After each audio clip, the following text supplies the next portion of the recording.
The secret weapons of medieval castle defenders were never just swords or arrows. They were clever designs, hidden traps, and simple tools that gave small garrisons a chance against huge armies. Castles weren't only strong walls. They were machines of defense built with tricks that turned the landscape and architecture into weapons. From crushing portcullises and deadly machicolations to collapsing drawbridges and scattered caltrops, these inventions showed how medieval defenders relied on cunning as much as brute force. Each one was designed to disrupt, terrify, and control attackers, proving that the smartest weapons were often the ones hiding in plain sight. Number 1. The portcullis. The portcullis was one of the most feared defensive tools in a medieval castle. It looked simple, a heavy wooden grid reinforced with iron, but it was designed with precision. It slid in grooves built into the stone walls of the gatehouse and could be dropped instantly using chains or counterweights hidden above. Once lowered, it sealed the passage completely, its pointed ends digging into sockets in the ground, making it almost impossible to lift under attack. But the real danger wasn't just the barrier itself.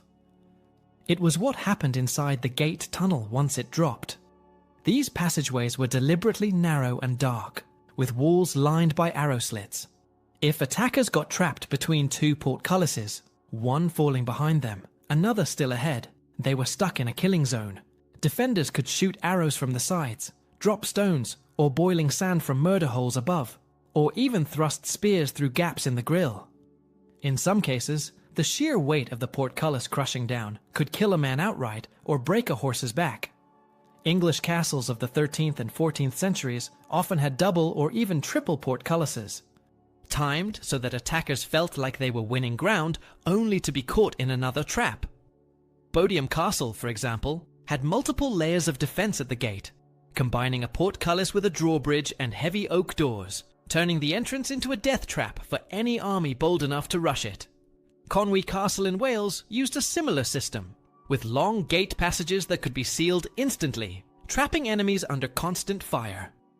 The psychological effect mattered as much as the physical. A cavalry charge depended on speed and momentum. The sudden slam of the portcullis shattered that rhythm, throwing men into chaos. Shields banged together, lances jammed, and horses panicked in the tight space. Once momentum was lost, defenders had control. Sometimes they didn't even need to kill everyone. Trapping a few high-ranking knights alive meant ransom, which could be more profitable than a victory in open battle. The brilliance of the portcullis was that it wasn't just a door. It was a weapon hidden in plain sight. It could crush, trap, terrify, and buy precious time. With a single move of a chain, defenders could turn the most vulnerable part of the castle into one of its strongest killing grounds. Number 2. The machicolations. Machicolations were one of the cleverest features of medieval castles, and at first glance they looked harmless, just stone ledges jutting out from the walls or towers. But hidden in those ledges were openings cut straight through the stone floor, and from these openings defenders could unleash a storm on anyone unlucky enough to press close to the walls. This design meant that attackers who avoided arrows or stones from a distance were suddenly vulnerable the moment they reached the base of the wall.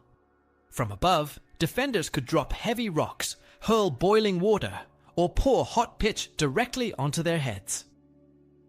Unlike missiles fired at an angle, anything dropped through a machicolation came down with the full weight of gravity, and there was no shield angle that could truly protect a man from what landed squarely on him. The usefulness of machicolations went beyond brute force. They solved one of the oldest problems in castle defense: the dead ground at the base of the wall, a blind spot where defenders on the battlements couldn't easily shoot. With machicolations, that blind spot vanished. Soldiers could lean forward safely, shielded by the parapet above, and strike straight down without exposing themselves to enemy arrows. In some cases, they even used pikes or poles to stab down through the holes, knocking away ladders or unbalancing climbers. Castles in England and across Europe in the late Middle Ages frequently added machicolations as a relatively low-cost upgrade. Instead of building entire new towers or higher walls, engineers could simply extend the parapet outward with stone corbels and carve the openings. It was efficient and deadly.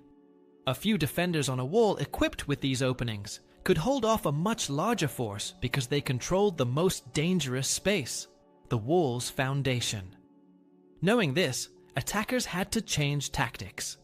Scaling ladders, which were fast and simple, became far riskier, so besieging armies were forced to build siege towers or attempt mining the walls. Both options took longer, cost more, and gave the defenders valuable time. Historical records describe machicolations being used in both England and France, often combined with other defenses like arrow slits and murder holes in the gatehouse. Castles such as Bodiam in Sussex or Alnwick in Northumberland still show traces of these features today. They remind us that medieval warfare wasn't only about swords and knights charging in the field, it was about engineering, clever use of materials, and finding ways to turn stone into a weapon. Machicolations may not look dramatic at first sight, but in practice, they were one of the most effective and feared secret weapons of castle defenders, turning the top of a wall into a constant threat hanging over every attacker's head. Number 3. The drawbridge trap. A drawbridge is more than a simple gateway. In many castles, it was a deliberate weapon built to betray the enemy's trust. On the surface, a drawbridge looks ordinary, planks and chains spanning a muddy moat, but some were engineered to become killers the moment attackers set foot on them. The basic idea is straightforward. Let the enemy think they have safe passage, then make that passage become the danger. Designers used several methods to do this. One common trick was a hinged middle section that could be released to tilt sharply.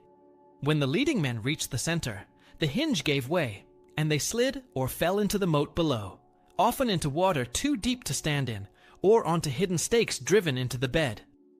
In other cases, sections were built to snap under sudden load, so a concentrated push of troops would break the planks and dump the front ranks into a trap. These failures weren't accidents. They were planned, with ropes, catches, and release mechanisms concealed under the decking or at the gatehouse control point. The environment around the bridge played a key role. Moats were prepared with stakes, tangled branches, or shallow but sharp pits to magnify injury. In tidal zones, defenders timed the trap with tides or sluices to raise water levels, just enough that a fallen man couldn't recover. A flooded trench full of muck and hidden obstacles turned a fall into near-certain death or capture. For mounted attackers, the effect was even more devastating.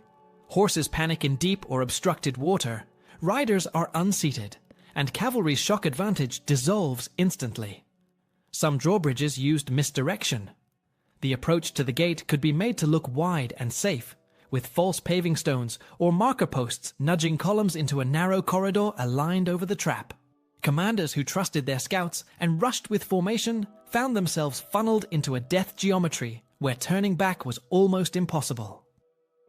That funneling also made it easier for defenders to concentrate missile fire and pour scalding liquids from the battlements onto the trapped mass. Beyond physical harm, the drawbridge trap worked psychologically. A single collapse shattered confidence. Soldiers who expected firm footing suddenly sank into mud or water. Panic spread faster than commands. That chaos disrupted unit cohesion and often turned a bold assault into a rout. Defenders sometimes used the trap to isolate and then pick off the lead elements before launching a sally through a hidden postern gate to finish the job. In short, the drawbridge trap turned a routine engineering feature into a force multiplier. With a little maintenance and planning, one gate could do the work of many men by shaping how the enemy moved and turning their momentum against them. Number 4. The caltrops. Caltrops look tiny and unassuming, but in a siege they were one of the defenders' smartest little weapons.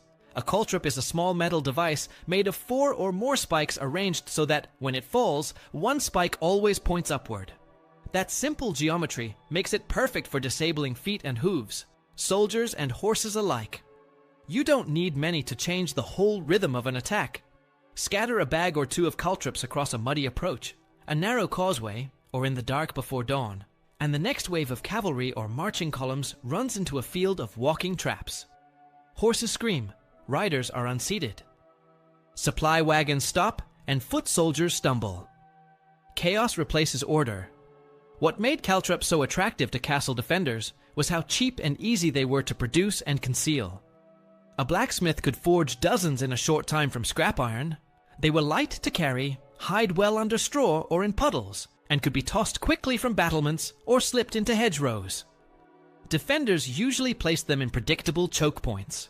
The drawbridge approach, a temporary plank crossing, the narrow strip between a ditch and a palisade, places where attackers had no space to steer around. In those spots, caltrops multiplied their effect. One wounded horse could block a lane, wheel an entire column into disorder, and expose exposed flanks to missile fire and pouring oil from above. Tactically, caltrops were rarely used alone. They complemented other traps perfectly. A defender might scatter spikes in front of a hidden pit, or follow a bed of caltrops with a slippery, muddy trap, so that men trying to avoid the spikes fell into